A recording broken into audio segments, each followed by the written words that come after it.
Buenas y calurosas noches, bienvenidos una vez más a nuestro canal, a vuestro canal para trabajar herramientas.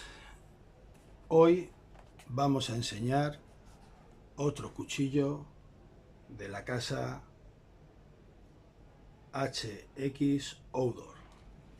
Esa casa china que todo el mundo dice que tiene cuchillos de una calidad media alta y que por lo menos supera y en gran medida la calidad que tienen otros cuchillos de importación del mismo país asiático del que viene este cuchillo.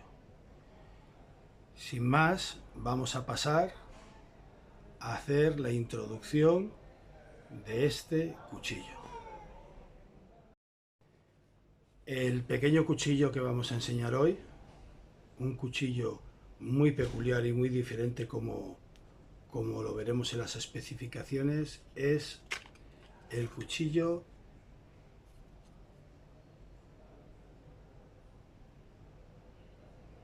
Mercenarios.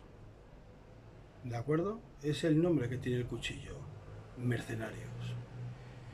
Y ahora aquí viene el primer punto un poco especial del vídeo del día de hoy. Los amantes al aire libre, al bushcraft, a la supervivencia, al preparacionismo, llevamos mucho tiempo, yo en concreto no, pero respeto a toda la gente de la comunidad, de la afición, como lo queramos decir, que lo hacen. Llevamos mucho tiempo diciendo que los cuchillos son una herramienta, que no son un arma, ¿vale? Y entonces en estos momentos, cuando llega un cuchillo como el del día de hoy,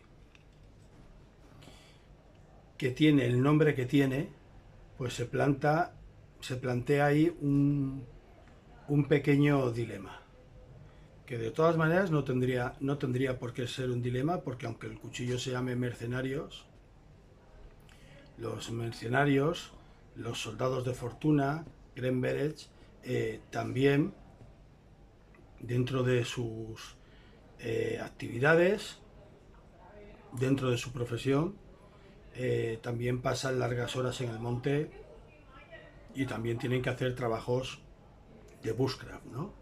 Entonces, pues que el cuchillo reciba el nombre de Mercenarios, primero no tiene por qué querer decir que vaya destinado a los mercenarios, sino pues que la empresa que lo ha hecho ha querido darle ese nombre al cuchillo. Y luego, bueno, pues que dentro de las funciones de los mercenarios, pues como decimos, hay momentos muy dilatados y muy largos donde están en vida campamental y se puede utilizar el cuchillo para multitud de funciones. De todas maneras, y es la historia que vamos a contar el día de hoy, la palabra mercenario, de un tiempo a esta parte, no sé por qué, me figuro que será lógico, la evolución lógica, de un tiempo a esta parte, cuando se oye el término mercenario, nos vamos pues a las guerras más o menos cercanas de este siglo XX, ¿vale? Y de este siglo, inicios del siglo XXI. Hay tristemente célebres guerras, no voy a mencionar ninguna, de finales del siglo XX, sobre todo principios del siglo XXI, donde todos tenemos en mente que ha habido muchos cuerpos mercenarios. Ahora incluso se les llama empresas militares privadas, ¿vale? A mí me da igual cómo se les llame, Grenzberes, soldados de fortuna, que han participado en estos conflictos. Entonces, claro, eso lleva a una mentalidad bastante bélica actual. Pero mirar, voy a intentar, la palabra no es relajarme, voy a intentar acomodarme, ¿vale? Para la historia que os voy a contar el día de hoy sea lo más fluida que yo pueda y la voy a contar muy entre pinzas porque desde luego históricamente sería terrible, terriblemente difícil datar lo que yo os voy a contar. Siempre, y no quiero perderme por los cerros de Úbeda, siempre hago la misma alusión a que nuestra afición por los filos, si nos empeñamos en acompañarla, por lo menos es lo que yo hago en mi canal, la elección personal que yo he tenido, con historias, con anécdotas, con hechos históricos, de alguna manera abstraemos al filo, al cuchillo, de que solo sea una herramienta o un arma, depende de cómo quien quiera verla. Porque es que además soy de la triste opinión, y creo que se puede catalogar así bien, soy de la triste opinión de que el que vea al cuchillo como un arma, por mucho que le intentamos convencer o que le intentemos convencer de que es una herramienta, lo va a asimilar en la medida de lo que esa persona quiera y no tengo muy claro que tengamos un éxito claro al respecto, ¿no? Con respecto a convencer a los que creen, a los que demonizan de alguna manera a los filos pensando que simplemente son armas de corte, ¿de acuerdo? Entonces, pues el ejemplo de del cuchillo de hoy, de un cuchillo que se llama Mercenarios, pues hombre, como he dicho al principio, patina un poco con este sentir que la comunidad, ya digo que yo no personalmente, pero en este sentido respeto y me sumo a la comunidad, que la comunidad lleva desde hace ya años queriendo situar a las herramientas, a los filos que nosotros utilizamos como herramientas. Entonces, habría que mirar un poco de dónde viene la palabra mercenarios, ¿vale? Y a lo mejor abstraernos un poco o olvidarnos un poco del concepto de mercenario de mediados, finales del siglo XX, principios del siglo XXI. Mirar, repetidamente, machaconamente, pertinazmente, siempre que cuento anécdotas históricas, aparece que los españoles en muchos sentidos hemos sido auténticos pioneros de muchas de las cosas que cuento. Ya hablamos del término guerrilleros, ya lo vimos con los franceses, ya lo vimos con los romanos, pues ahora va a pasar un poco lo mismo con el término, en la historia que voy a contar el día de hoy, va a pasar un poco lo mismo con el término mercenarios. ¿Por qué? Porque nosotros en este país, incluso antes de que fuera un país como unidad política, social, de sentimiento, antes de que fueran las Españas, ¿vale? Cuando todavía estábamos invadidos por los reinos árabes, en nuestra reconquista aparecieron unos de los mercenarios que históricamente han tenido más renombre, más famosos han sido, más temidos han sido, más temibles han sido, pero que por desgracia la historia no se ha portado muy bien con ellos. Y a raíz de hablar hoy de un cuchillo que tiene claramente el nombre de mercenarios, pues yo voy a hablar de aquellos mercenarios porque es parte de nuestra historia, pero ya no solo de la historia de España, ya no solo parte de la historia de la Reconquista, ya no solo parte de la extensión de lo que pudieron ser los últimos intentos de cruzada, sino de la historia universal, porque la historia al fin de cuentas es un compendio que le atañe de alguna manera a todo el mundo, ¿vale? El conjunto de las historias de cada país, de los conjuntos de los países, a ver si no me lío yo mismo, es la historia universal. Voy a hablar ni más ni menos que de los almogávares. Alguno me dirá, almogávares, bueno, almogávares, como queráis. Ya cuando haya dicho este nombre, muchos os va a sonar porque va a decir, hay una brigada paracaidista que son los almogávares. Sí, pero viene el nombre de aquellos almogávares de la época de la Reconquista. ¿Quiénes eran los almogávares? Pues los almogávares eran mercenarios que lucharon a favor o en las filas o encuadrados o pagados por la corona de Aragón, por aquella época de la Reconquista, por la potente corona de Aragón. Los mercenarios eran gentes sobre todo del norte de España. Muchos historiadores, los almogávares, creo que he dicho los mercenarios, no sé, los almogávares eran gente de los pueblos del norte de España, ¿vale? Muchos historiadores, como estaba empezando a decir, los enclavan en la zona de los Pirineos, de todos los Pirineos, pero yo también diría Navarra, y si nos fuéramos hacia la izquierda, pues el resto del norte de España, que de alguna manera fueron desertores del arado y de la vida del monte, probablemente serían monteros, ¿vale?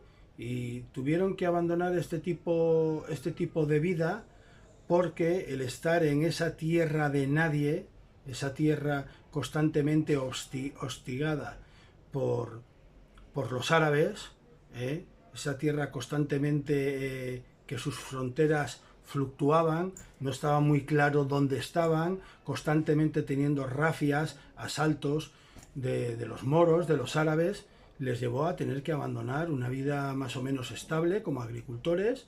Era gente ruda, era gente fuerte, era gente con carácter, gente del norte de España, y les hizo convertirse en una suerte de soldados profesionales que cuando la corona de Aragón los requería, pues se ponían a las órdenes de ellos y guerreaban portando las barras de la corona de Aragón. Eran unos mercenarios un poco especiales, porque no iba, como en el caso de que estuvimos contando del último Soldurio, ¿os acordáis?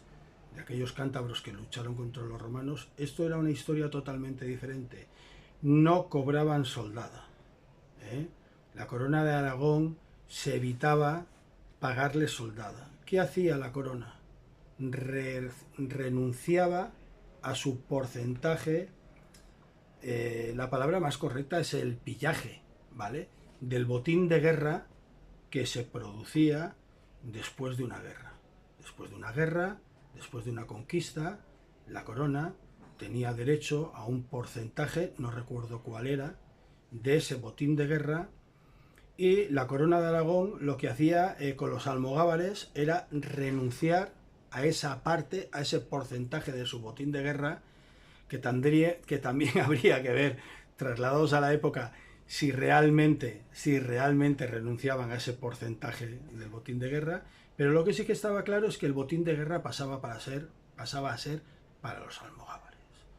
Los almogávares luchaban con la total seguridad y confianza de que tras la conquista, tras la victoria, todo el botín de guerra que se consiguiera se lo llevaban y se lo quedaban para ellos. No tenían absolutamente nada que ver, y de ahí vino su éxito. Ya he dicho que me voy a intentar poner cómodo y lo voy a hacer muy distendido, porque es la historia de los almogávares. Tiene tal carga de nombres, de caudillos, de fechas, de hechos históricos, incluso de países, como ahora vamos a ver, que para mí sería totalmente imposible, si me quisiera poner en plan histórico, sería imposible daros una pincelada, que es lo que voy a hacer, daros una pincelada del perfil de lo que eran los almogávares. Estábamos diciendo que eran gente duras, gente ruda, gente del norte, y solo su estampa, solo su figura, solo su imagen ya causaba impresión sobre los enemigos. lejos de las corazas y de las armaduras que se exhibían en los campos de batalla de aquella época, estos mercenarios que eran desertores del arado, desertores del monte, desertores del campo, iban vestidos con pieles, iban vestidos con petos de cuero, llevaban en las piernas rastrojeras como se llevaban por la época, que eran peales, trozos de piel atados con cintas, trozos de cuero atados con cintas y con cuerdas desde las rodillas hasta las abarcas que cubrían sus pies. Llevaban anchos cinturones desde los que colgaban sus particulares cuchillos, los coltel, y llevaban todo el cuerpo cubierto de piel y de cuero. En la cabeza llevaban unas especies de casquetes que se hacían con nervios, con cuero, y muchas veces los reforzaban con tiras metálicas. La estampa que tenían, desde luego, no era nada habitual a lo que se estaba acostumbrado por aquella época. Estamos hablando de una época en la que la guerra, los caballeros, luchaban montados a caballo, totalmente cubiertos por armaduras. Tenemos que hacernos a la idea de que era la época de la caballería pesada. Los caballeros iban con armaduras que tenían manoplas, tenían biseles, tenían yelmos, tenían cascos, petos, espaldares, todo metálico. Llevaban encima, podríamos exagerarlo, pero llevaban encima un quintal en metal. No dejaban prácticamente ninguna parte del cuerpo libre para que les entrara una flecha o una lanza. Lo más libre que podría quedar, lo más expedito que podría quedar, eran las zonas de las articulaciones que deberían de tener movilidad para que ellos mismos manejaran sus armas. Por lo demás, todo el cuerpo iba blindado bajo chapa, bajo acero, bajo una coraza, bajo una armadura. Tanto era el peso que llevaban estos caballeros encima que había que subirlos a los caballos con unas grúas, con una suerte de grúas, de artefactos de poleas, por los cuales se les elevaba desde el suelo y se les subía a los caballos. Y esta caballería, esta forma de luchar totalmente acorazados, de ahí viene la palabra acorazado, de coraza, les hacía adquirir ellos mismos un peso corporal terrible. No cabe la menor duda de que, aunque parezca que no tiene nada que ver, esto fue el origen de los carros blindados, de los carros de combate. Un carro blindado, un carro de combate no tiene nada que ver con un caballero montado a caballo. Pero no cabe la menor duda de que esa mentalidad de blindarse, de blindar el cuerpo, de llenar de chapa todo el cuerpo para no ser vulnerables, es lo que con el tiempo daría paso a los vehículos acorazados, a los carros blindados. Pues estamos hablando de que irrumpen los almogávares, estos mercenarios, irrumpen en el campo de batalla y van totalmente pertrechados de una forma totalmente diferente. ¿Qué es lo que consiguen con esta forma de hacer la guerra totalmente diferente, para la cual ellos van preparados, vestidos y armados de una forma totalmente diferente? Pues consiguen algo muy importante: mucha movilidad, mucho movimiento, mucha destreza. Y como eran gente valiente y gente de arrojo, gente bragada, curtida por el sol, morenos, desaliñados de pelo, desaliñados de barba, causaban una sensación realmente imponente. Y tenemos que pensar que las primeras veces o los primeros tiempos que se les viera aparecer en el campo de batalla, hasta debió de ser desconcertante, ¿no? ¿Quién serán estos que vienen? Estrategia muy fácil: infiltrarse dentro del ataque de la caballería pesada.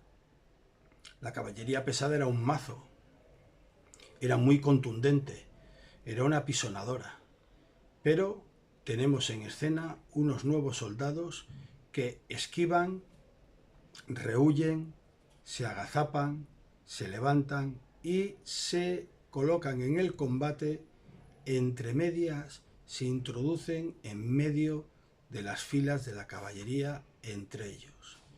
Y a continuación, con sus azconas, con sus jabalinas, con sus dardos y con sus cuchillos, los coltel, se dedicaban a cortar las extremidades o las articulaciones de las extremidades de los caballos.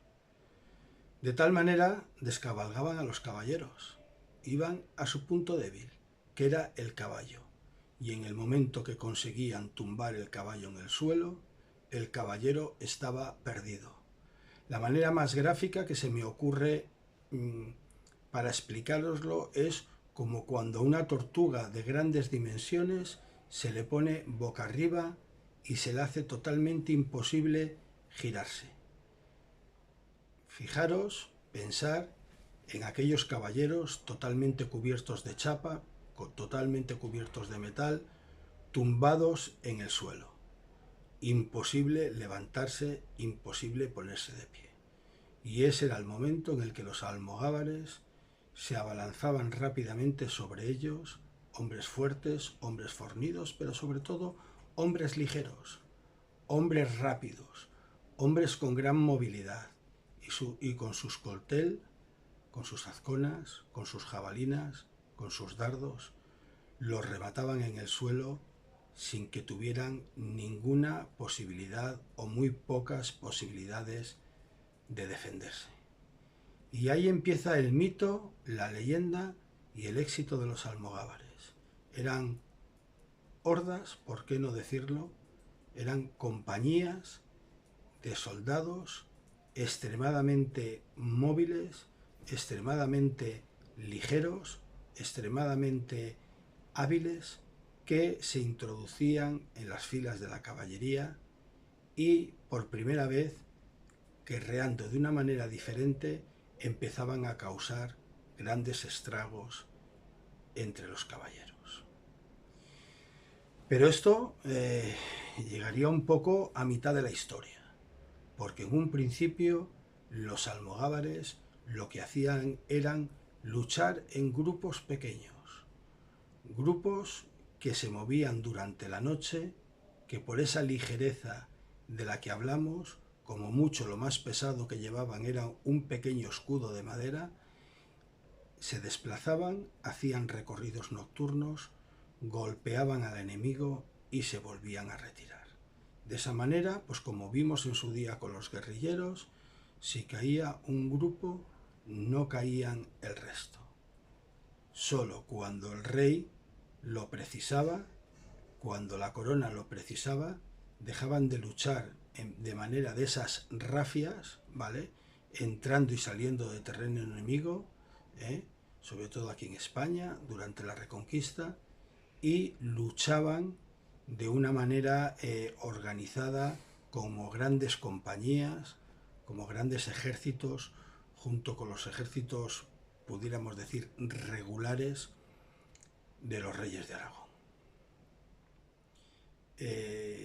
La Reconquista fue muy larga y la corona de Aragón era muy poderosa, era muy potente, pero más aún si cabe cuando los reyes de Aragón convocaban a las compañías almogávares, se convertían en más poderosas aún.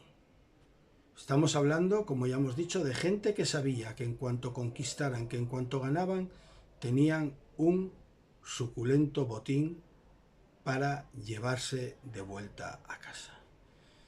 De esta manera fue avanzando la Reconquista. Y de esta manera la corona de Aragón, con sus almogávares, llegaron hasta Córcega, Cerdeña, Sicilia, el Peloponeso y, sí señores, Atenas.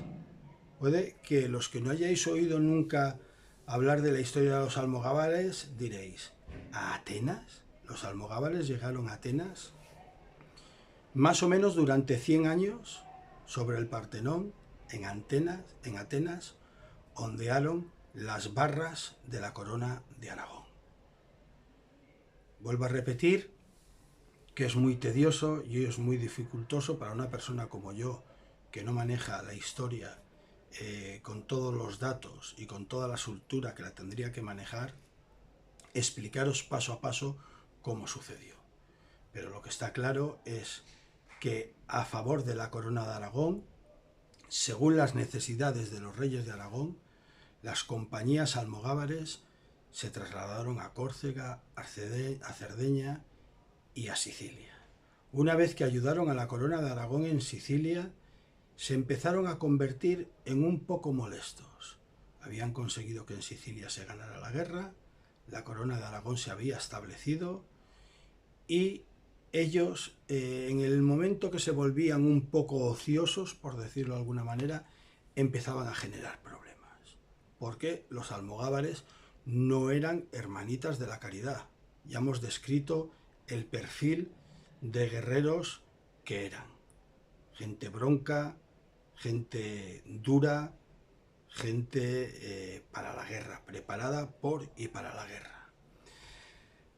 Tal manera que en Sicilia se están empezando a convertir un poco en un problema. En esto, el Imperio Bizantino, ¿vale?, está teniendo serios problemas con los turcos y empiezan a pensar en contratar a estas tropas tan legendarias ya por aquel momento, a estas tropas de mercenarios que han estado luchando durante toda la Reconquista, que han llegado hasta Córcega, hasta Cerdeña, hasta Sicilia, y empieza el Imperio Bizantino a plantearse contratarlos para que les ayude en la guerra contra los turcos, que no les estaba ocasionando más que muchos problemas. Contactan con las compañías almogávares y así lo pactan. Desde Sicilia no tengo más que deciros que miel sobre hojuelas. Incluso les aportaron más barcos de los que tenían las compañías almogávares para que cruzaran al otro lado del mar. A la cabeza se puso el famoso Roger de Flor. Sabemos que Roger de Lauria era el capitán de barcos almogávares, de la flota almogávar.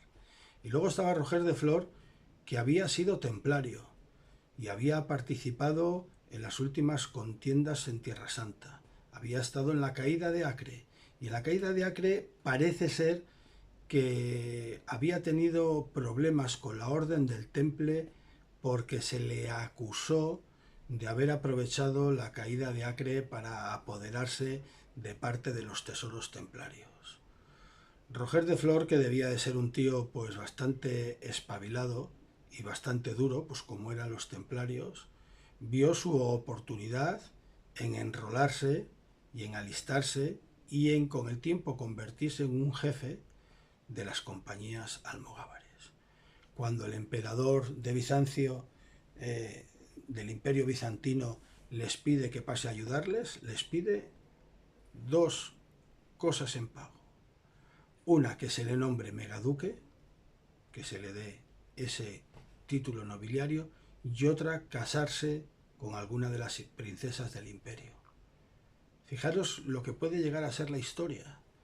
Una vez que habían guerreado por media Italia, ya están empezando a ser molestos en Sicilia y les reclama el emperador del Imperio Bizantino, le hacen megaduque al jefe de los almogávares, lo casan con una princesa, lo que le convierte en parte de la nobleza del imperio, y cruzan todos los almogávares, como parece una historia de película, pero es que es así de real, cruzan todos los almogávares para defender el Sacro Imperio Bizantino.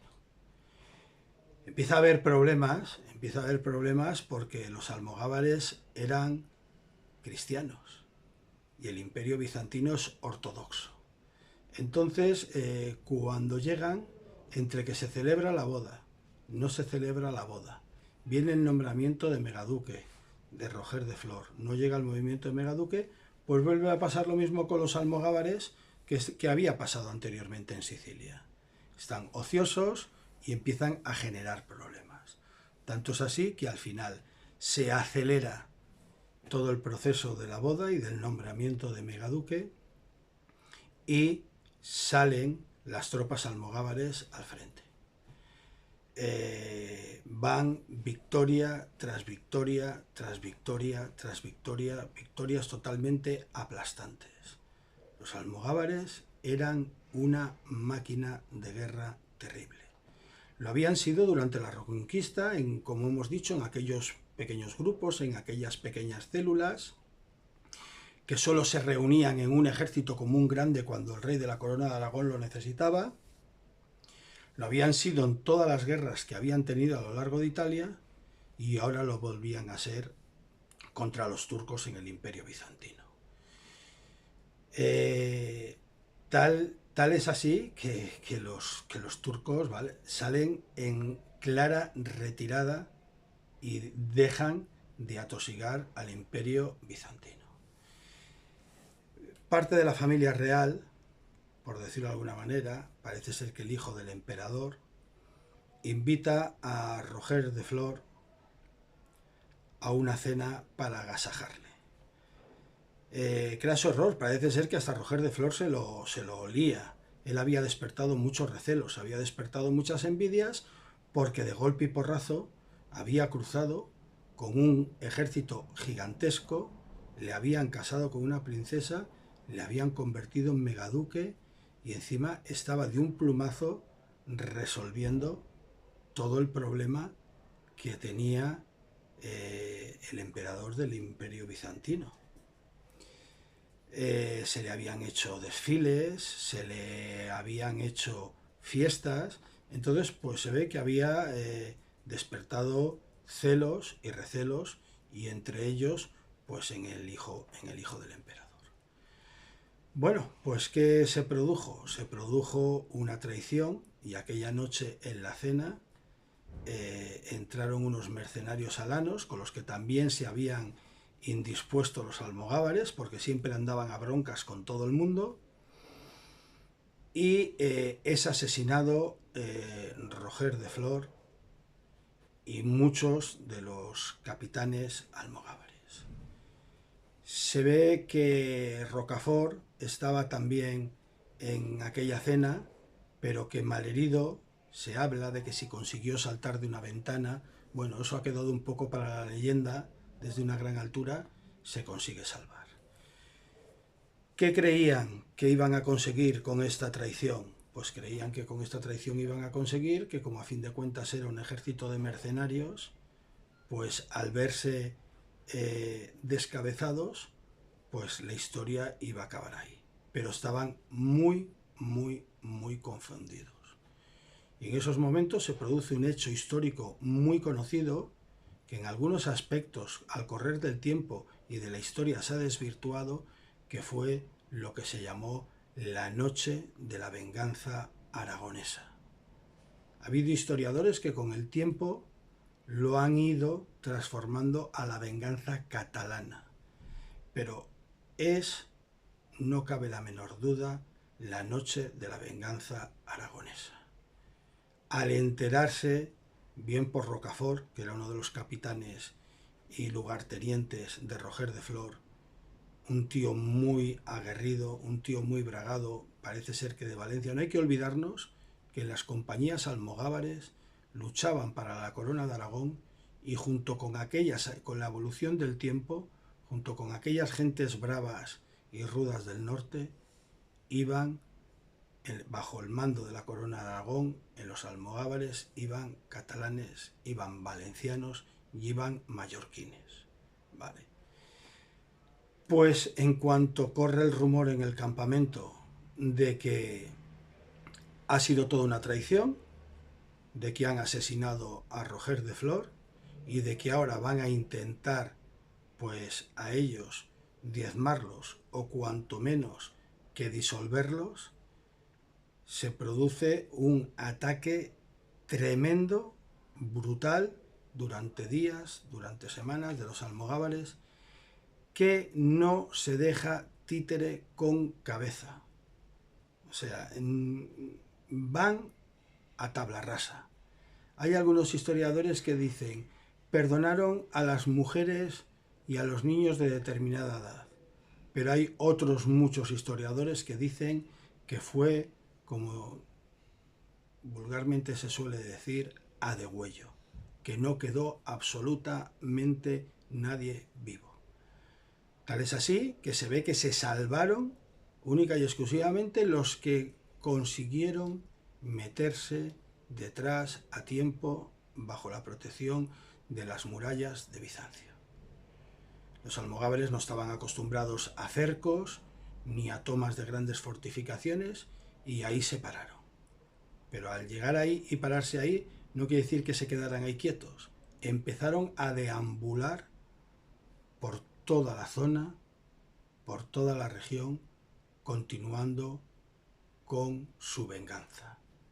La venganza aragonesa. Ha pasado a la historia y se ha narrado bastante bien y bastante descrita. Se hablan de cantidades, se hablan aterradoras, se hablan de unas cantidades aterradoras. Todo esto fue evolucionando a que los almogávares siguieron probablemente comandados por Berenguer de Atenza y por Rocafort, que eran otros caudillos importantes almogávares, ya muerto Roger de Flor, siguieron avanzando, siguieron por el terreno, formaron el condado de Neopatria en Grecia, en toda esta zona de Bizancio, Grecia, y formaron el condado de Atenas. Y ahí tenemos al final, más o menos al final, en los 100 últimos años de historia de los almogávares, ahí tenemos a las tropas de mercenarios aragoneses, volvemos a decir, gente del norte, gente del Pirineo, gente de Navarra, del norte de España, aragoneses, catalanes, valencianos, mallorquines.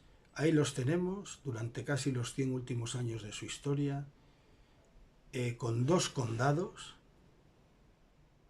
que pasaron a llamarse el condado de Neopatria y el condado de Atenas.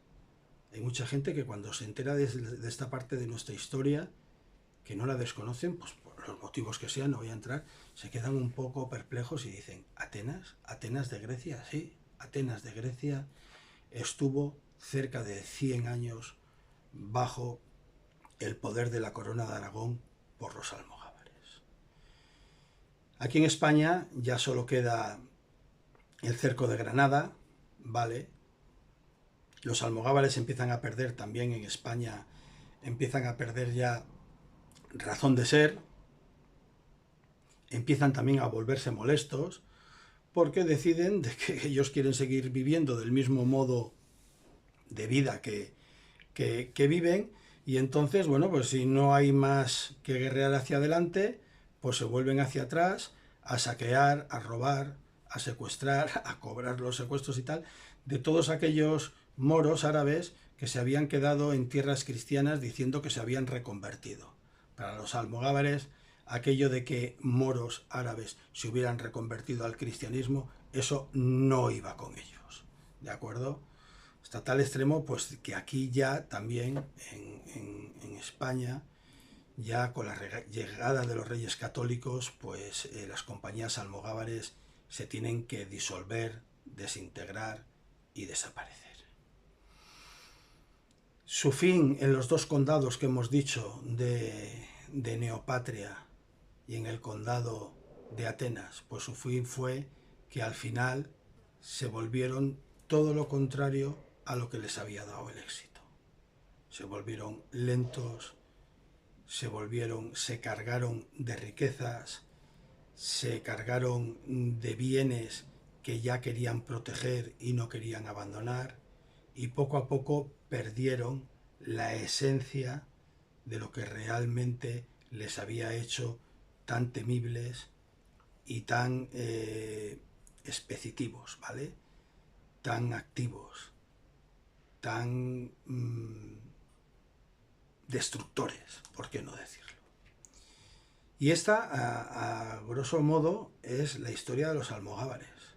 Vuelvo a decir que si en lugar de estar yo aquí sentado, estuviera sentado un historiador, os daría fechas, os daría datos, os daría números, os hablaría con más razón de ser qué rey y a qué familiar se quiso proteger en Sicilia, qué emperador de Bizancio fue el que los llama, qué hijo del emperador fue el que les traicionó, cómo se produce la noche y los posteriores días de la venganza aragonesa, que tal masacre supuso. Pero bueno, yo soy una persona simplemente que me gusta la lectura y que soy aficionado a la historia. Entonces os lo he contado por encima de una manera pues bastante abuela pluma y bastante ligera. Dentro de las armas que llevaban aquellos almogávares, hemos hablado de que llevaban unos dardos, de que llevaban unas jabalinas y de que llevaban en concreto una lanza que decían que tenía que llegar hasta el hombro del almogávar y que tenía que ser de ancha como su muñeca, en que acababa en una afilada punta, en una punta de acero muy afilada, y a esa lanza es a lo que se le llamaba la azcona. Con esa azcona era la herramienta fundamental con la que desmontaban a los caballeros de sus cabalgaduras y con las que lastimaban a los caballos para que los caballos cayeran al suelo, dejando a los caballeros tumbados sin remedio alguno en el mismo. El factor psicológico también entró mucho en las compañías almogávares, porque solían atacar de noche. Y bien, según cuenta una parte de la historia, que llevaban unas bolsas con pedernales que hacían chocar unos con otros saltando chispas, o bien, como dicen otros historiadores, que antes del ataque golpeaban sus espadas, sus hierros, llevaban unas espadas cortas y el llamado coltel, que era el cuchillo almogávar, que era un cuchillo muy parecido a estos que utilizan hoy en día los carniceros, de una pala tan ancha. A ver si encuentro, hay por ahí algunas fotos de cuadros de almogávares, a ver si encuentro alguna, yo os la cuelgo. Eran unas especies de cuchillos con una pala muy ancha, tipo de los que utilizan hoy en día los carniceros, ¿de acuerdo? Pues golpeaban sus espadas y sus metales contra el suelo y entre ellos haciendo saltar chispas, bien sea la teoría de los pedernales o de las espadas. Y al grito de «Desperta, Ferro! Aragón, Aragón», despierta, Ferro, despierta el hierro, desperta, Ferro, despierta el hierro, Aragón, Aragón, en la oscuridad de la noche, haciendo saltar esas chispas, se lanzaban contra el enemigo. Vosotros figuraros el panorama de si ya tenían además ganada una leyenda, una fama de cómo eran, de cómo se las gastaban, de cómo luchaban, de cómo habían recorrido una parte muy importante de Europa guerreando victoria tras victoria, tras victoria, tras victoria, cómo tendría que ser psicológicamente cuando en la oscuridad de la noche se desplegaban las mesnadas, ¿vale?, de aquellas compañías almogávares, y al grito de «Desperta, Ferro! Aragón, Aragón», hacían saltar aquellas chispas y se lanzaban contra el enemigo. Con el tiempo, por una deformación, aquel «Desperta, Ferro! Aragón, Aragón» parece ser que evolucionó al «Desperta, Ferro! Aur, Aur», «Desperta, Ferro! Aur, Aur». En fin, mercenarios. Mercenarios que no luchaban por soldada, sino que luchaban por botín. Y para cerrar esta historia que os he contado hoy, os hablaré que de Muntaner hay un libro muy interesante que se llama, que seguro que lo podréis encontrar, Los almogávares, de Muntaner. Yo os aconsejo que lo busquéis porque se hace edición tras edición y explica muy bien la historia de los almogávares. Hay mucha literatura ya escrita sobre los almogávares porque es una historia apasionante. Mirar, soy un convencido, y es una opinión muy personal mía, que cuando hablemos de nuestros filos, cuando hablemos de nuestros cuchillos, en la medida de lo posible, los tenemos que rodear, los tenemos que encuadrar, los tenemos que explicar, los tenemos que contar dentro de anécdotas históricas, culturales, juveniles, graciosas, cinegéticas, para que el cuchillo no sea simplemente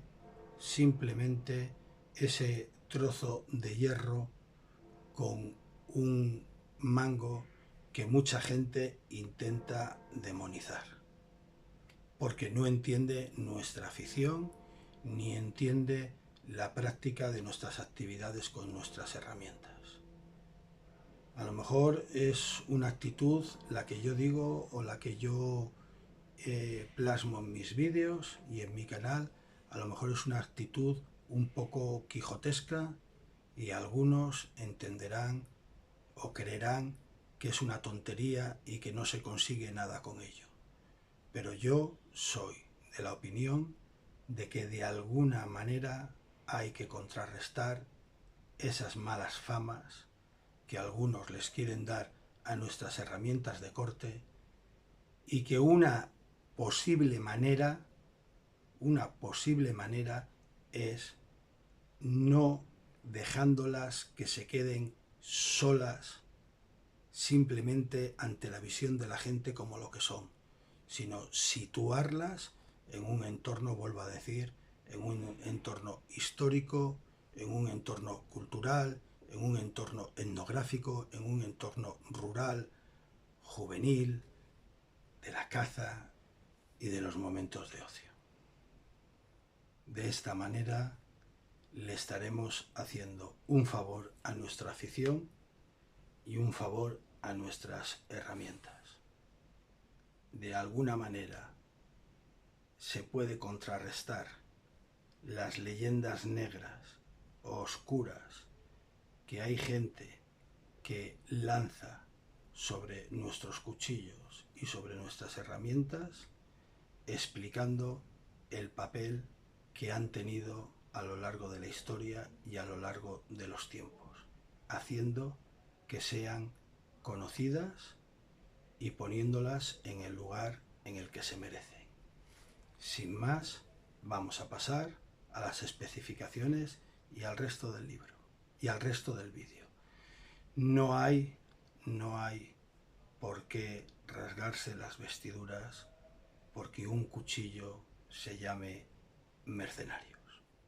Despertaferro, considerado como uno de los gritos de guerra más famosos en el mundo, debemos atribuírselo a los llamados almogávares, las temibles tropas de choque de la Corona de Aragón, cuya aventura les llevó por medio mundo a combatir prácticamente como fuerzas mercenarias para distintos jefes: la Reconquista, Sicilia, Grecia, la bravura contra los turcos. Su grito de batalla era Aur, Aur, Despertaferro, escucha, escucha, despierta hierro. A la hora de entrar en combate, golpeaban sus espadas con una piedra haciendo soltar chispas, y gritaban estas palabras tanto para provocar el pánico en sus oponentes como de pura motivación instantes previos a una batalla. En la actualidad, este grito es utilizado como lema por la Brigada Paracaidista del Ejército de Tierra Español. ¿Quieres saber más de los almogávares?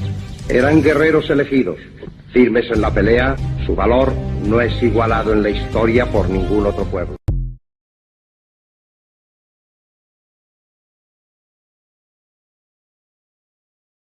El cuchillo sin la funda pesa 70 gramos y el cuchillo con la funda y su Tek-Lok pesa 101, 102 gramos, 101 gramos. Como veis, es un cuchillo muy ligero y muy portátil. Vamos a pasar a medirlo con el Supermetro Bushcraft y vemos que el filo y el total del cuchillo no llegan a 18 centímetros. 17 centímetros y un poco más de y medio, pero no llega a 18 centímetros. El filo principal del cuchillo mide 8 centímetros hasta las cachas. el filo del cuchillo completo y su filo principal mide unos 5 centímetros aproximadamente. Luego tiene otros dos filos de 1,5 centímetros casi a los dos, y el falso contrafilo, porque no es un contrafilo, mide 4 centímetros. Y el grosor de la hoja del cuchillo con el pie de rey vemos que es de 4 milímetros de grosor. Y el grosor del cabo con las cachas es exactamente de 1,5, 1,5 centímetros.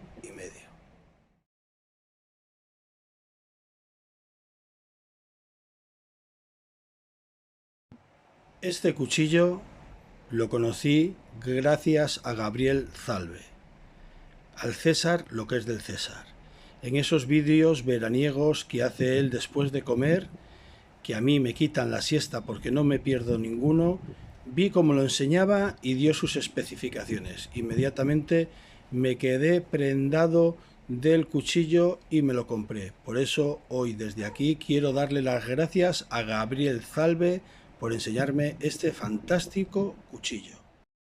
Bueno, pues vamos a ver un poco las especificaciones generales del cuchillo y voy a intentar no moverlo mucho porque la parte que no está pavonada está tan pulida al espejo que hace unos reflejos, hace unos juegos de luz, hace unos reflejos, pues que si no ando con cuidado desenfocan la cámara. Mirar, según palabras textuales de Gabriel Zalbe, este es el típico cuchillo que a todo el mundo le llama la atención, todo el mundo lo ve como una rareza, todo el mundo pregunta lo que es, pero luego todo el mundo te lo pide para que se lo dejes utilizar. Y es cierto, ya lo he comprobado. Es un cuchillo que la gente en cuanto te lo ve, oye, déjamelo que lo pruebe, y cuando lo prueban, se quedan asombradísimos. Característica principal de este cuchillo, pues salta a la vista, no lo tengo que decir yo. 1, 2, 3 filos. ¿No tiene punta? Sí, ya lo creo que tiene punta.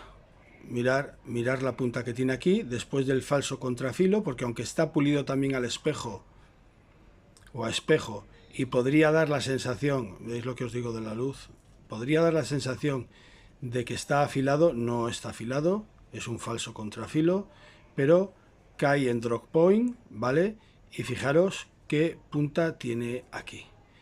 Penetración, obviamente, pues no es un típico cuchillo que tenga una penetración fantástica, por decirlo de alguna manera, ¿vale? Pero aquí luego tiene otras dos puntas con unos ángulos mucho más abiertos, pero que de verdad le convierte en un cuchillo muy práctico para muchas tareas. Alguien me dijo, ¿sirve para trabajar? Me preguntaron en un SOR. Oye, ¿sirve para trabajar madera? Pues por supuesto, que para hacer trabajos finos con madera, para hacer trabajos delicados, para hacer trabajos de en cerca, es un cuchillo estupendo. Fijaros la dactilera tan curiosa que tiene, qué dactilera tan extraña y tan curiosa tiene, también en ángulos rectos, de acuerdo, y tiene, vamos, al final voy a tener que abrir el ángulo de la cámara porque si no nos va a generar muchos problemas. Y como veis, tiene tanto en el cabo integrado en las cachas e incluso texturizadas las propias cachas, como en el filo, tiene cremallera. Y no son unas cremalleras en la hoja, no son unas cremalleras nada agresivas, ¿vale? Están pues hechas de una manera, hombre, que si apretáramos fuerte el dedo y tiráramos para atrás, pues sí, se nota que tienen sus ángulos, ¿vale? Porque más que cremallera es un almenado. Esta parte sí que se le puede considerar una cremallera. Esto es más bien un almenado, ¿vale? Tiene unas cachas fantásticas, Pues la verdad es que no sabría decir si es mi carta o es G10. La verdad es que no lo sabría decir, pero unas cachas verdes ya me lo podía haber mirado, pero no lo he mirado.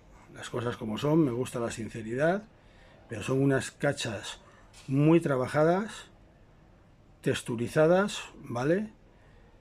Con rebajes, lo cual, ahora luego veremos el agarre, le da un muy buen agarre a este pequeño 3 dedos o 4 dedos. Pavonado en negro, la famosa marca de calidad media alta china HX Outdoor, y el nombre, ¿vale? Mercenarios. Cuchillo táctico Mercenarios. Dice que es acero de 2, no tenemos por qué dudarlo. Y aquí atrás tiene un agujero para el cordón fiador que también tiene una cremallera.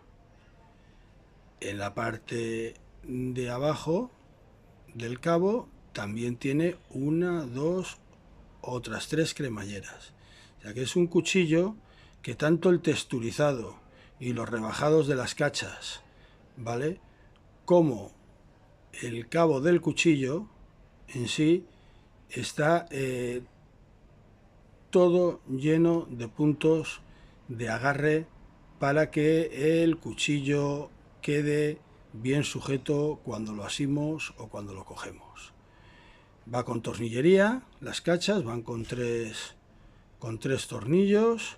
Ahí hay una numeración que supongo, como en otros cuchillos, que es pues la numeración de este cuchillo, ¿vale? Y por el otro lado, pues lo que nos viene en el pavonado es el famoso cuño, ¿vale?, de la casa HX Outdoor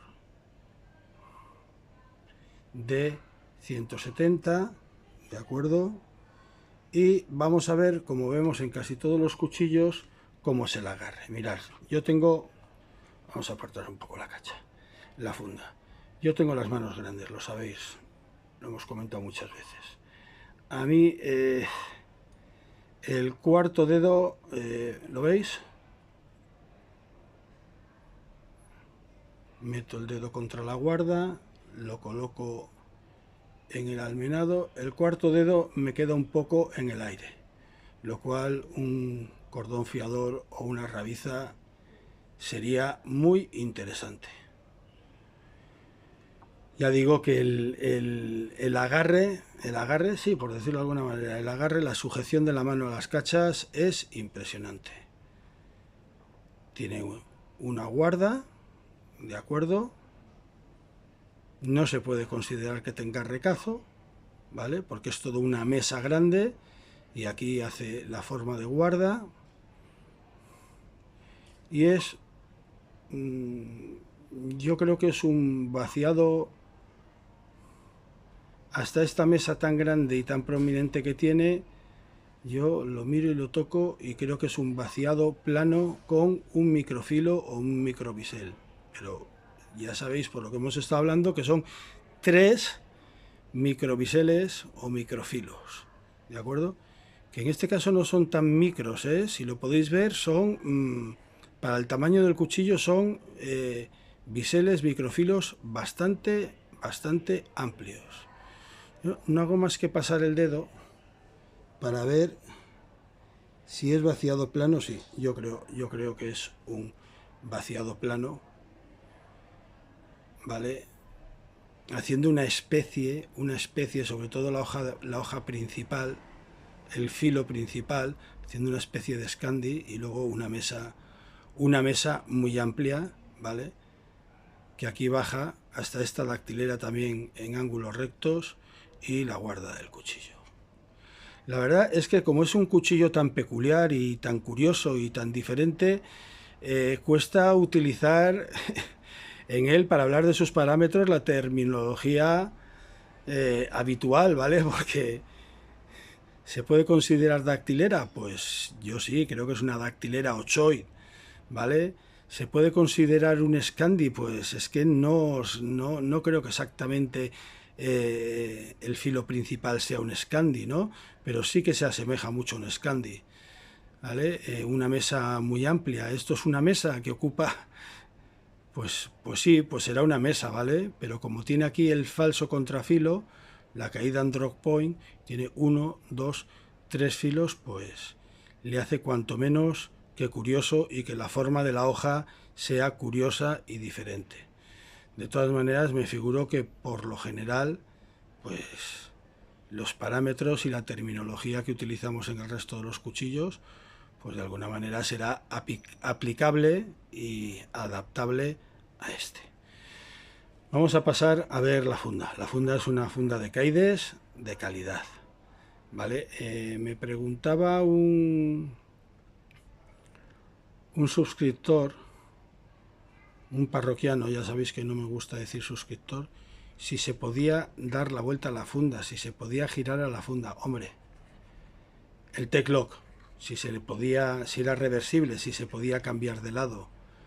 Hombre, yo entiendo que sí. ¿Vale? Tendría que desmontarlo, ¿vale? Y instalarlo en este otro lado, que yo creo que no habría absolutamente ningún problema, porque esta parte de T-Lock la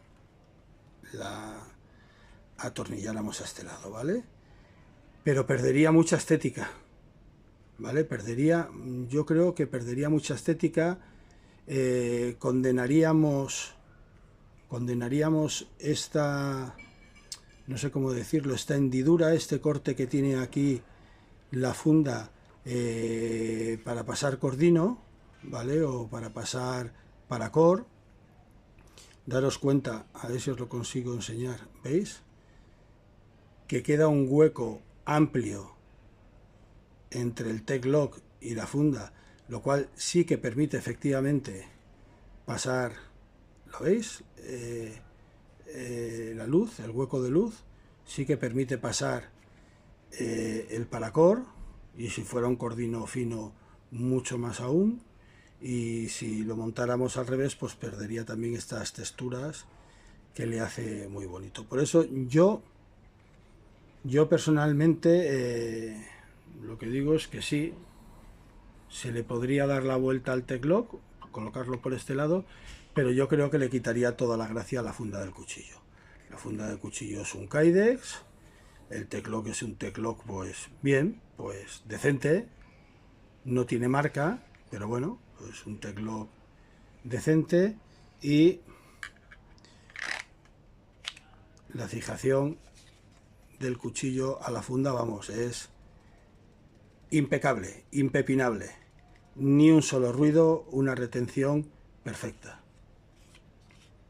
Y la manera de extraerlo, pues como a mí me gusta, como ya lo he dicho muchas veces, que la funda de Kydex, de Kydex, permita de alguna manera meter el dedo para empujar y sacarlo. En fin, esto a grandes rasgos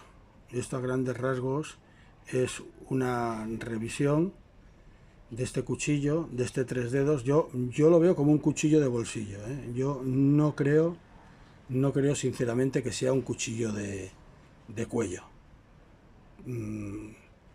Se le puede desmontar el T-Lock, colocarle una rabiza, un paracord, un cordino y colgarlo del cuello. Se podría, pero yo creo que sería un cuchillo, sería demasiado aparatoso.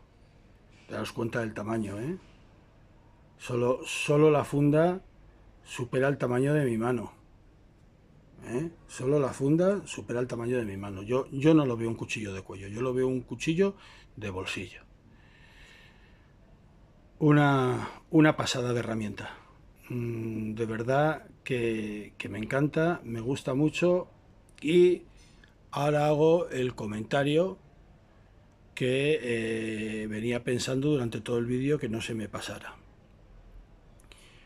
¿Podría ser este cuchillo también un binomio mucho más pequeño que el que mostramos? Un binomio para el cuchillo Legionona, pues efectivamente, yo creo que con todo lo grande que es el Legionona, este cuchillo sería un cuchillo económico entre comillas, ¿vale? Cumpliría lo que ya hemos hablado en otros vídeos, los parámetros de filo de sacrificio, y por estas características tan especiales que tiene, yo creo que sería un buen compañero, un buen binomio para el Legionona de la casa Hydra.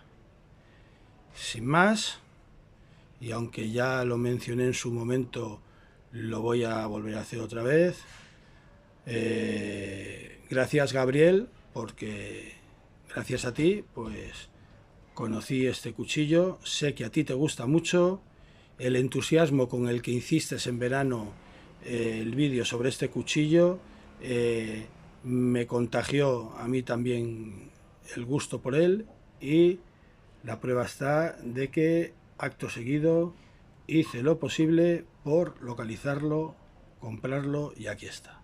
Tengo que decirte que todo lo que decías en tu vídeo, si ves este vídeo, si llegas a ver este vídeo, todo lo que decías en tu vídeo sobre él, sobre este cuchillo, lo he podido comprobar sobradamente. Sin más, pasamos a la galería fotográfica. No, no.